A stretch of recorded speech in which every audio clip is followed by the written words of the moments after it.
क्योंकि आज की जो मैंने इम्प्लीमेंट किया है तो उससे मुझे कुछ ना कुछ फ़ायदा हुआ, तो मैं आप लोगों के सामने रख रहा हूँ।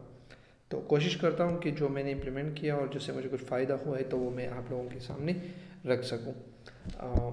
डॉलर कॉस्ट एवरेज का मतलब ये है कि अगर एक मार्केट में सिचुएशन, अब जो सिचुएशन है इसमें तो आप बेशक ज़्यादातर लोग एंट्री नहीं लेते।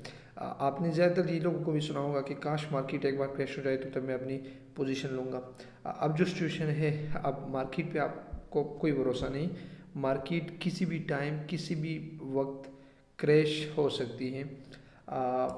चूँकि मैं आज पूरी ग्राफ को देख रहा था और जितना भी मैंने एनालाइज किया और जब मैं मार्केट में अपनी पोजीशन ले रहा था तो उसके बारे में आप लोगों को मैं प्रॉपर एक्सप्लेन करूँगा। अब फॉर एग्ज़ाम्पल डीसी आप किस तरह इसको इम्प्लीमेंट कर सकते हैं डॉलर कॉस्ट एवरेज को।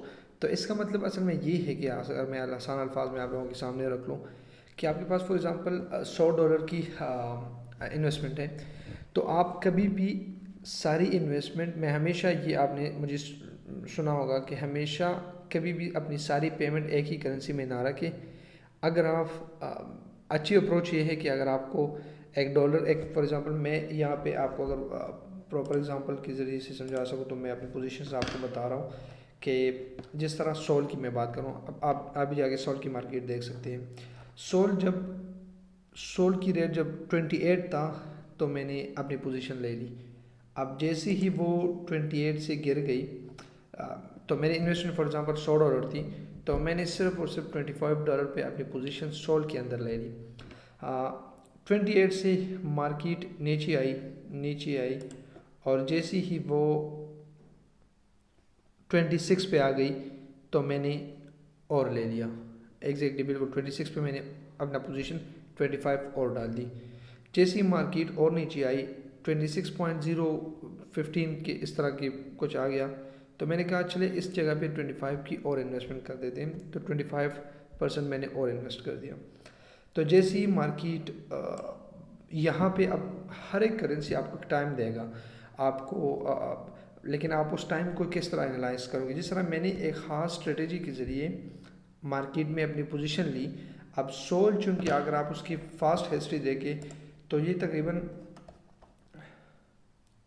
250 प्लस तक जा चुकी है, सही है। अब जो करेंसी इतनी बार क्रैश होके इतनी नीचे तक आ चुकी है, तो मैंने कहा कि चले ये एक अपॉर्चुनिटी होगी शायद मेरे लिए कि मैं यहाँ पे अपनी पोजीशन ले लूँ। लेकिन मैंने जो पोजीशन लिया है वो किस स्ट्रेटजी को मद्देनज़र कि 25% मैंने एक बार कर लिया, 25% मैंने दूसरी बार कर दिया, सेम इसी तरह मैं 25% इन्वेस्ट कर रहा हूँ, सही है। अब चूंकि मार्केट की जो सिचुएशन है, मार्केट की रेट जो चल रही है, जैसे ही मैंने 26.015 पे 25% अपनी पोजीशन ले ली, तो अब मार्केट की सिचुएशन 27 हो गई। तो मुझे बेशक वो जो फ़ायदा इतना नहीं हुआ, लेकिन जो लॉस था वो मेरा इंतहाई ही कम हो गया। असल में जो डीसी डॉलर कॉस्ट एवरेज इस्तेमाल की जाती है, इसका असल मकसद ये है कि आप अपनी पोर्टफोलियो को इस तरह मैनेज करें कि आप एक प्रॉपर सीक्वेंस के साथ साथ थोड़ी थोड़ी को इन्वेस्ट करके आप अपने लॉस को कम अज़ कम जितना भी आपसे हो सके उसको कम किया जाए। अब 25, अब जो मार्केट की सिचुएशन है वो 27.14 पे, तो मैं अभी इसको छोड़ रहा हूँ। जैसे ही मार्केट 28 तक 30 तक जाती है तो मैं इसको थोड़ा बहुत सेल कर 25% सेल कर लूँगा। और इसी तरह अगर मार्केट और गिरती है तो मेरे पास जो बैक एंड पे पैसा है वो इतना है कि मैं 25% और अपनी पोर्टफोलियो की इन्वेस्टमेंट कर सकूं। तो ये एक स्ट्रेटजी है जिसको आप इस्तेमाल कर सकते हैं एक प्रॉपर तरीके से। जब भी आप कोई भी पोजीशन ले लें, जैसे कि मैंने जिस तरह आपको कहा कि मैंने यहाँ पे पोजीशन ली थी, तो अपने साथ एक नोट्स में लिखा करें कि मैंने ये पोजीशन ले ली। तो इससे आपको ये अंदाज़ा होगा कि मार्केट अब और क्रैश हो गई है कि ऊपर जा चुकी है, तो आपको याद रहेगा। अब 27 पे है, मुझे अब नहीं लगता कि इसके बाद भी मार्केट और क्रैश हो सकती है। 26 पे आ चुकी थी, मैंने वहाँ पे 25% की पोजीशन ले ली है।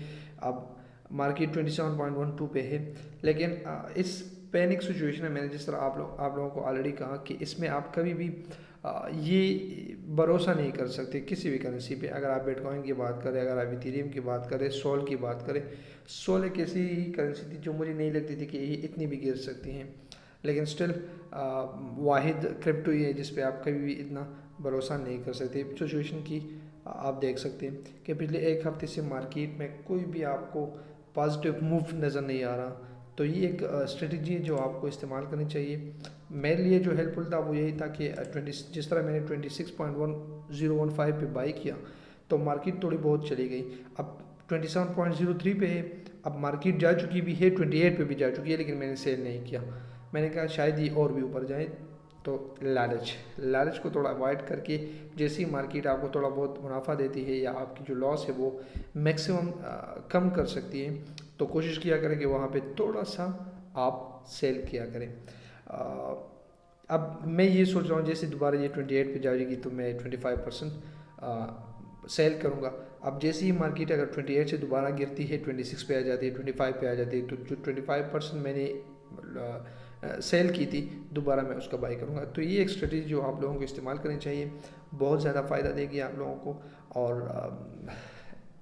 ये स्ट्रेटजीज़ के ज़रिए से आप मार्केट में, अब ये जो स्ट्रेटजी है इसके क्रैश की सिचुएशन में आप इस्तेमाल कर सकते हैं, क्योंकि मार्केट की सिचुएशन ऐसी ख़ास रिदम के साथ नहीं है, एक ख़ास फ्लक्चुएशन के साथ नहीं है कि आप कहें कि नहीं मार्केट ने यहाँ पे एक ख़ास फ्लक्चुएशन शो किया है तो मैं इससे इसका जो मूव होगा वो मुझे नहीं लगता कि वो नीचे होगा। लेकिन मार्केट की जो सिचुएशन है वो ऐसी है कि आप 100% श्योर भी होंगे कि मार्केट का नेक्स्ट मूव ऊपर ही होगा, पॉजिटिव की तरफ होगा, लेकिन स्टिल वो गिर जाता है। तो इस सिचुएशन में आपको जो डॉलर कॉस्ट एवरेज है इसको इम्प्लीमेंट करना चाहिए, DCA जिसको कहा जाता है, और ये आपको बहुत ज़्यादा फ़ायदा देगी। इंशाल्लाह मिलते हैं नेक्स्ट वीडियो में। Thank you.